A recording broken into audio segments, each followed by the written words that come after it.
Hai semuanya, selamat datang kembali di Arianto Home Channel. Nah, kita ada lagi nih teman-teman, ada permintaan dari salah satu komen yang di video saya sebelumnya, dan kita akan melakukan analisa pada koin CRV. Jadi koin CRV ini adalah koin curve down teman-teman ya, dan termasuk salah satu jenis altcoin. Tapi kalau tadi saya pelajari sebentar, sepertinya koin ini kurang begitu mendapatkan atensi. Nah, untuk lebih lengkapnya, nanti kita akan lakukan analisa secara versi lengkapnya, dari sisi fundamentalnya juga dari sisi analisa teknikal ya teman-teman. Kita ingin tahu apakah di bulan season ini, koin ini bisa mampu untuk naik cukup tinggi apa tidak. Ya, tapi sebelum itu teman-teman, silakan tonton dulu video yang satu ini. Mau jago trading dan cuan maksimal hanya dari rumah? Bisa. Join saja di membership kita yang hanya sekali saja dan Anda nanti akan mendapatkan semua fitur, semua benefit, dan semua sistem yang kita tawarkan. Yang pertama, kita punya sistem auto trade di BTC app. Nah, sistem ini cocok banget untuk kalian yang sebagai pemula karena sudah 100% otomatis, jadi kalian terima beres saja. Profitnya juga bisa kalian ambil kapanpun, dan di sistem ini kalian bisa melakukan compounding dari modal 1 juta menjadi 1 miliar rupiah. Yang kedua ada signal trading dari BTC Signal. Ini cocok banget buat kalian trader yang ingin benar-benar dapat fast money dan juga trading secara manual. Signalnya akan dikirim setiap hari di dalam grup membership. Informasinya juga lengkap, ada harga entry, ada harga take profit, dan juga ada harga stop loss. Yang ketiga, jago trading dengan BTC Academy. Nah, di sini kalian akan belajar langsung dengan saya dan kita akan belajar tentang analisa teknikal di mana materinya ada market structure, kemudian ada supply and demand zone, liquidity, dan Fibonacci modify. Kita akan langsung live trading dengan menggunakan TradingView dan saya akan coaching Anda sampai Anda jago trading. Nah, gimana? Lengkapkan fitur dan benefitnya. Jadi ada BTC app, ada BTC Signal, dan juga BTC Academy. Jadi all in one, kalian bisa dapetin semua ini dalam membership bersama kami. Dan membershipnya sendiri sangat terjangkau, bahkan lebih murah daripada Anda minum kopi Starbucks setiap hari. Udah itu, masa aktifnya lifetime lagi. Jadi silakan hubungi admin kami untuk mendapatkan informasi membershipnya. Nomornya saya cantumkan di layar ini. Daftar sekarang dan mulai belajar supaya jadi jago trading dan cuan maksimal hanya dari rumah saja. Oke teman-teman, di layar Anda sudah tampil ini adalah chart dari koin CRV dengan time frame 1 hari di Binance ya. Jadi kita menggunakan Binance sebagai acuan pergerakan harganya. Dan teman-teman, untuk analisa kali ini saya menggunakan tambahan indikator teman-teman biar jauh lebih akurat, jauh lebih bagus lagi untuk kita melakukan analisa ya. Jadi teman-teman bisa lihat di layar ini sudah tampil seperti ini ya. Lalu kita akan melakukan analisa dulu teman-teman dari sisi fundamental koin ini teman-teman ya. Kita lihat dulu dari koin market cap seperti biasa teman-teman, dan ini adalah koin curve down teman-teman ya. Curve down token atau CRV teman-teman. Peringkatnya 151 dengan market cap-nya 400 juta dolar. Yang sebenarnya dibilang gede, nggak gede teman-teman ya. Kalau market cap itu ya paling baik ini di atas 1 billion teman-teman ya. Tapi kalau dia masih ratusan juta dolar, ya sedang-sedang lah ya. Dibilang lebih rendah banget enggak, dibilang tinggi banget juga enggak. Jadi oke lah, kalau secara market cap dia sedang-sedang aja. Volume tradingnya masih di atas 100 juta dolar, which is itu masih bagus banget ya, tidak jelek banget ya. Tapi tidak benar-benar bagus banget teman-teman ya. Sedang-sedang juga untuk volume tradingnya ya. Dan seperti kebanyakan altcoin, dia maksimal supply-nya tidak ditampilkan. Artinya developer itu masih memungkinkan untuk melakukan cetak koin yang lebih banyak lagi ya, tergantung dari kebutuhannya ya. Nah, terus kemudian teman-teman, ini kita lihat dari sorry. Nah, kalau dari all time high-nya dia minus 99,45% teman-teman. Artinya koin ini jauh banget ya. Jauh banget turunnya, dan itu 4 tahun yang lalu teman-teman ya. Kenaikan sekarang juga belum terlalu bagus banget ya. Tapi dari all time low-nya dia terjadi 3 bulan yang lalu itu sudah naik 82% lah ya. Hampir mau 100% dari all time low-nya teman-teman. Dan saya sepertinya tahu alasannya kenapa koin ini tidak begitu diminati ya. Kita bisa lihat dari ini teman-teman ya. Teman-teman cek nih, curve tahu token unlocks-nya ya. Di alokasinya atau allocation-nya, teman-teman lihat ya, early user itu hanya dapat sekitar 11,68%. 11,68% teman-teman. Sedangkan core team-nya, artinya si developernya ya, tim inti dalamnya lah, semuanya lah ya, itu mendapatkan 61% teman-teman. Jadi koinnya si CRV ini itu masih banyak sekali pegang sama tim dari developer ini ya. Sehingga itu membuat orang tuh agak ragu untuk banyak masuk ke dalam koin ini, sebab mereka pikir, waduh, di core team aja masih pegang 61%. Masih banyak banget ya. Terus untuk employee-nya tuh sekitar 7%, investor tuh hanya 8% ya. Terus kemudian teman-teman untuk lock unlock-nya, ternyata lock-nya juga tidak ditampilkan datanya, ya artinya memang masih bisa terus dicetak teman-teman. Yang unlock-nya itu sudah 59,1% ya. Jadi yang tidak, terus ada lagi yang tidak tertrack ya, tidak terdeteksi itu sekitar 40,9%. Jadi mungkin data inilah yang menjadikan orang itu jadi kurang atensi pada koin curve down ini teman-teman, karena pertama si core team-nya sendiri pegang besar sekali 61%, ya, terus yang di lock juga tidak ada datanya, jadi anytime mereka bisa membuat koin ini lagi, ya kan, memperbanyak koin ini lagi dan membuat harganya jauh lebih turun lagi teman-teman, ya. Jadi saya jadi agak ngerti kenapa harganya susah naik ya, karena ya ini core team-nya pegangnya terlalu besar ya, terlalu banyak. Sebenarnya core team itu kalau pegang 10-20% menurut saya juga sudah terlalu besar. Ini 60% teman-teman. Jadi nggak heran koin ini minusnya sampai sebegitu besar ya. Ya, oke, kita lihat kalau dari sisi ininya, utility-nya nih, koin sebenarnya cukup oke ya. Jadi Curve ini adalah decentralized exchange untuk stablecoin ya, yang digunakan untuk otomatisasi dari market maker dalam manage likuidasinya. Jadi ini termasuk DeFi lah ya, teman-teman, DeFi, DEX exchange dan sebagainya ya. Jadi secara utility, koin ini oke, nggak jelek ya, tapi yang jadi masalah adalah orang-orang itu agak takut karena dari market cap-nya sendiri, ini dia tidak begitu besar banget ya. Volume trading-nya juga kategori sedang-sedang saja, tapi maksimal supply-nya tidak ditampilkan, dan core team-nya tuh pegang 61%. Kalau misalkan saya jadi investor, ya jujur aja saya juga ragu untuk masuk ke dalam koin ini. Ya, saya nggak tahu ya, maksudnya, karena terlalu besar teman-teman ya. Kalau kita lihat dari data ini, core team-nya nih loh, pegangnya terlalu besar, 61,34%. Saya nggak ngerti kenapa, mungkin mereka merasa bahwasannya mereka akan bisa membuat koin ini dengan utility-nya itu menjadi bagus, sehingga developer atau core team-nya ini bisa mendapatkan imbal hasil yang besar, karena mereka kerja keras kan gitu ya. Tapi again ya, market itu kan yang menentukan pergerakan harga koinnya. Jadi kalau core team-nya pegangnya sebesar ini, ya market itu agak masih sulit untuk percaya. Ditambah lagi yang lock-nya nggak ketahuan lagi berapa teman-teman. Artinya bisa aja terus dicetak sebanyak-banyaknya yang mereka mau ya. Jadi mungkin itu alasan kenapa koin ini agak sulit naik ya. Ini dari sisi fundamental teman-teman. Coba kita cek dari sisi analisa teknikalnya ya. Kalau teman-teman lihat ini analisa teknikal, saya pakai time frame 1 hari, dan ini saya udah pakai alat bantu juga dengan indikator saat ini teman-teman ya. Dan teman-teman bisa lihat ya, ini market kan sebelumnya sempat naik tinggi ya, sampai di angka 0,9, terus akhirnya dia jatuh ya. Dia jatuh, dia bikin, saya kecilin dulu sebentar ya. Nah, ini kita bikin jatuhnya aja ya. Dia mulai jatuh di sini, terus kemudian ke sini, kita ambil yang ini aja, yang paling bawah. Lalu naik ke sini lagi, turun lagi ke bawah, ya. Nah, di sini mostly sideways ya. Akhirnya di tahap inilah dia akan melakukan banyak sideways ya. Kita lihat ya. Jadi sebelumnya tren turun ya. Saat ini kalau kita lihat sekilas, ini sideways area teman-teman yang sedang dibentuk sama koin ini. Saya besarin lagi ya.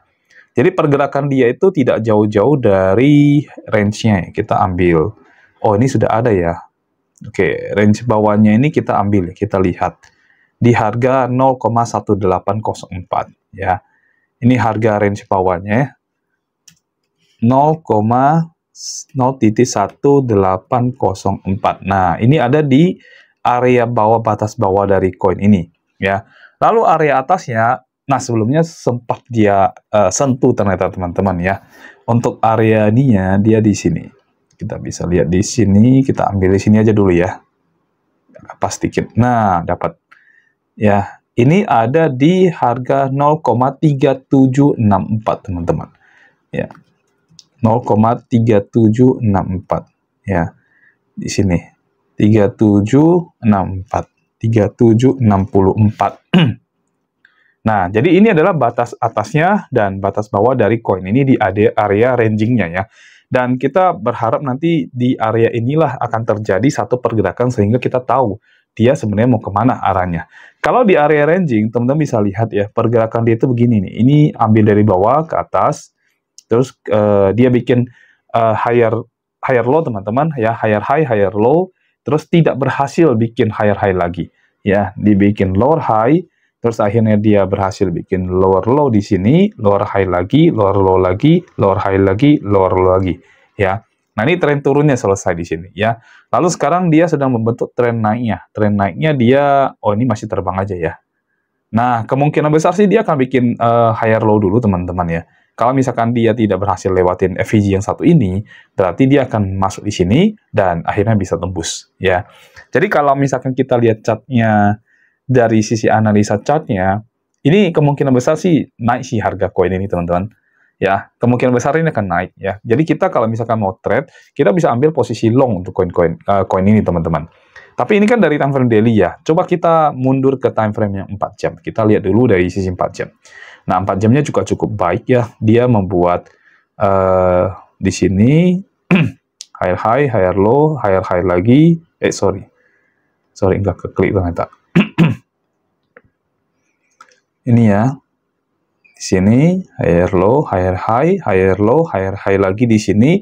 Ini udah bikin higher low ya, kemungkinan besar akan bikin higher high. Tapi kalau tembus ya, kalau dia tidak tembus, maka nanti dia akan jadi bisa jadi downtrend di sini nanti teman-teman. Ya, sentuh area sini baru nanti akan melanjutkan kenaikan berikutnya yang lebih tinggi. Jadi pergerakannya ini masih akan panjang sedikit, mungkin 1-2 hari mungkin baru benar-benar kita bisa tahu pergerakan koin CRV ini sebenarnya benar-benar ke atas nggak sih? Tembus nggak sih dia area yang atas yang udah kita bikin ini, yang di harga 0,3764 ini? Kalau ternyata dia berhasil, yes, berarti dia akan melakukan kenaikan lagi ya. Tapi ingat teman-teman, di sini ada satu area supply yang kuat di sini juga ada, tapi ini nggak begitu kuat ya. Nah, jadi dia harus berhasil tembus ya. Untuk sementara sih, kalau saya lihat ini uptrend teman-teman, bakal naik ya. Koreksi bisa aja di sini, area sini koreksi, lalu melanjutkan kenaikan lagi ya. Sekarang coba kita intip dari 1 jam. Kita lihat dari 1 jam biar lebih clear lagi, kita bisa melihat dengan jelas ya. Oke, teman-teman lihat ya. Ini tren naik seperti yang saya bilang tadi di 4 jam. Lalu di 1 jamnya ini sudah ada pullback di sini. Dia sudah membentuk sebutannya higher low di sini ya. Higher low sudah dibikin sama dia. Dan saat ini sedang berusaha untuk naik ya, naik ke atas, dan bagus sudah ada keluar change of karakternya juga. Jadi bisa juga nanti di sini dia membuat pergerakan kecilnya di sini higher high, higher low, terus akhirnya dia bisa bikin higher high lagi, higher low lagi, higher high lagi. Jadi koin ini potensi untuk naik teman-teman. Dari time frame kecil dia bisa naik, time frame besar juga bisa naik ya. Nah, kalau misalkan disuruh trading, kira-kira akan ambil posisi apa sih yang bagus sih? Misalkan kalau kita bisa mau trading ya. Saya masih akan pilih untuk uptrend teman-teman. Jadi kalau saya disuruh beli, ya saya akan beli koin ini ya kan. Tapi dari sisi teknikal ya, kita lupain fundamentalnya. Kalau fundamental ya tadi saya bilang ya, itu akan membuat orang tuh jadi agak ragu. Jadi kayaknya koin ini kalau misalkan saya bilang, teman-teman kalau misalkan mau hold koin ini jangka panjang, saya kok melihatnya kurang begitu oke ya. Tapi kalau teman-teman pakai buat trading, kayaknya saya lebih setuju ya. Karena apa? Again, fundamentalnya tadi ya menjadi masalah ya. Jadi kalau teman-teman mau hold, saya pribadi ya nggak terlalu sarankan ya. Kalau misalkan trading, oke. Trading itu artinya dalam jangka yang tidak panjang, ya mungkin hitungan hari, hitungan minggu, ya mungkin atau 1-2 bulan. Itu teman-teman udah TP dia, ya udah diambil profitnya ya. Kalau untuk lama sampai tahunan, ini jadi masalah ya. Ada banyak koin lain yang punya punya fundamental yang jauh lebih baik, tapi juga analisa teknikal juga baik. Jadi lebih baik alokasikan aja di yang lain kalau untuk holding. Tapi kalau untuk trading ini oke ya. Holding saya sih kurang setuju ya. Kurang oke ya. Masalahnya fundamental tadi yang jadi masalah ya. Jadi ini kalau misalkan kita mau ambil, barusan kita ngomong teman-teman. Ternyata langsung berhasil naik ya. Barusan kita ngomong ya. Dan ini higher low, dia bikin higher high baru ya, kita tunggu aja higher high sampai mana. Tapi ya intinya ini uptrend kalau saya lihat, ya sangat clear banget sih, jelas banget. Terus kalau misalkan saya disuruh trade, apa yang akan saya lakukan? Saya akan buka posisi long teman-teman. Ini udah sangat jelas. Strong low-nya sudah ada muncul di sini, jadi kita bisa ambil yang itu. Strong wick high-nya juga udah ada di sini, jadi kita bisa pakai Fibonacci kita di sini teman-teman. Ya. Nah, kita bisa ambil di sini, terus setupnya saya keluarin ya. Nah, untuk teman-teman yang ingin trade koin ini, ya trading ya, koin ini ya, ini ada beberapa posisi dan saat ini harga sentuh open posisi pertama kita. Sebelumnya dia sentuh open posisi kedua dan berhasil naik ya. Jadi kalau misalkan dari sisi Fibonacci-nya teman-teman, ini open posisi yang pertama ini itu ada di harga 0,3381 yang mana harga saat ini ya. Harga per video ini dibuat sedang sentuh dia. Lalu kemudian harga open posisi yang kedua itu di 0,3143 yang sudah dia sentuh sebelumnya dan berhasil dia naik ya. Dan di open posisi yang ketiga itu di 0,2929 teman-teman ya. Stop loss-nya ditaruh di 2707. Jadi kalau saya lihat saat ini sih market akan naik. Kalau dia tidak berhasil naik teman-teman, dia akan balik. Dia akan balik ke bawah lagi. Jadi nanti teman-teman bisa ancang-ancang untuk ngambil lagi di open sub posisi 1, 2, atau 3. Bebas, teman-teman tinggal pilih ya. Kalau saat ini sih akan naik ya, mungkin bisa sentuh TP yang pertama, take profit yang pertama, itu di 0,3615. Take profit yang kedua tuh di 0,3817. Dan take profit yang ketiga di 0,4041. Ya. Jadi kondisi saat ini sih akan naik dulu ya. Kalau dia tidak berhasil sentuh bagian atas, dia akan turun lagi, ya kan? Akan sampai di area ini akan jadi area HL yang cukup kuat buat dia, untuk dia tidak berhasil tembus kemungkinan besar. Ya, kalau dia berhasil tembus, ya sudah, berarti akan ada HL kedua yang harus dia tembus. Ya, sorry, HL lagi. Demand zone, teman-teman, maaf. Ya, demand zone yang kedua yang harus dia tembus. Jadi, di sini, teman-teman bisa lihat, ini ada 3 dimension, satu yang di sini, satu yang kedua, satu yang ketiga. Ya, masing-masing itu ada areanya. Dan harusnya kalau dia turun, kalau dia berhasil tembus yang pertama, kedua itu agak berat sih dia tembus. Ya, karena kalau dari time frame besarnya, itu udah pasti naik sih. Ya. Nah, lalu kalau untuk misalkan, oh udah ya teman-teman, sorry udah ya. Ternyata kalau misalkan teman-teman mau trade, untuk koin ini sementara waktu kalau trade oke lah. Ini sih potensi naik teman-teman ya. Potensi besar naik. Kalau ditanya keyakinan mungkin kalau saya bilang tuh udah 70% ke atas ini koin bakal naik sih. Ya. Tapi kalau misalkan untuk holding, nah ini kembali dari sisi fundamentalnya yang kurang meyakinkan sih ya. Entah kenapa si core timnya itu harus pegang 60% ya. Kenapa nggak pegang 20%, 10%? Itu pasti mendorong harga CRV ini naiknya luar biasa. Ya mungkin karena mereka udah kerja keras, mereka berpikir mereka kan tiap hari, mungkin tiap malam ngerjain itu, jadi harus dibayar setimpal ya. Mungkin itu alasannya ya. Dan investor juga tidak dapat gede, hanya sekitar 11%, tapi itu cukuplah untuk investor teman-teman. Yang penting core timnya jangan sebesar itu sebenarnya. Lebih baik dibuang ke market lebih banyak, sehingga market percaya dan akan menimbulkan trust issue yang membuat market itu yakin, wah bagus nih mereka ternyata tidak pegang banyak-banyak. Jadi kemungkinan besar suatu hari dibuang sama core timnya itu jadi kecil banget. Nah kalau 60% dibuang sama core timnya itu gede teman-teman. Itu akan bikin core tim ini, akan bikin coin CRV ini akan langsung jatuh teman-teman. Ya karena 60% gila itu besar sekali teman-teman. Ya. Nah tapi ya nggak tahu lah alasan dibalik yang lain tuh kita nggak ngerti. Mudah-mudahan mereka tidak buang. Tapi nggak ada bisnis yang nggak buang, teman-teman. Ya, kalau udah untung ya pasti orang pengen jual, pengen dapatin untung. Nah, itu yang dikhawatirin mungkin ya. Nah, mungkin analisa saya untuk koin CRV ini sampai di sini aja, teman-teman. Ya, so far kalau saya bilang sih koin ini bakal naik untuk jangka pendeknya. Sampai seberapa tinggi, jujurnya saya nggak tahu ya. Saya juga nggak bisa meramal teman-teman. Kalau prediksi ya mungkin koin ini akan naik karena bulan season, altcoin season bakal akan datang, jadi koin ini bakal naik. Sampai mana kita tidak tahu. Apakah bakal kembali ke ATH? I don't know juga teman-teman ya. Tapi so far kalau ditanya koin ini dalam jangka pendek bakal naik nggak? Yes, ini koin bakal naik ya. Tinggi sampai setinggi mana nggak tahu ya. Kita lihat aja. Yang penting sudah ada patokan angka-angka yang teman-teman bisa masuk, bisa keluar. Yang penting itu ya. Dan selesai sudah teman-teman untuk analisa koin CRV ini. Kalau teman-teman punya koin lain yang pengen dianalisa, silakan komen di bagian bawah video. Nanti saya akan bantu teman-teman analisa koin yang teman-teman inginkan. Tapi ya again harap sabar ya, karena ada banyak teman-teman yang request koin ini. Jadi saya harus satu-satu bikinnya teman-teman ya. Jadi itu aja dari saya. Kita akan ketemu lagi di video berikutnya. Sampai jumpa dan bye-bye.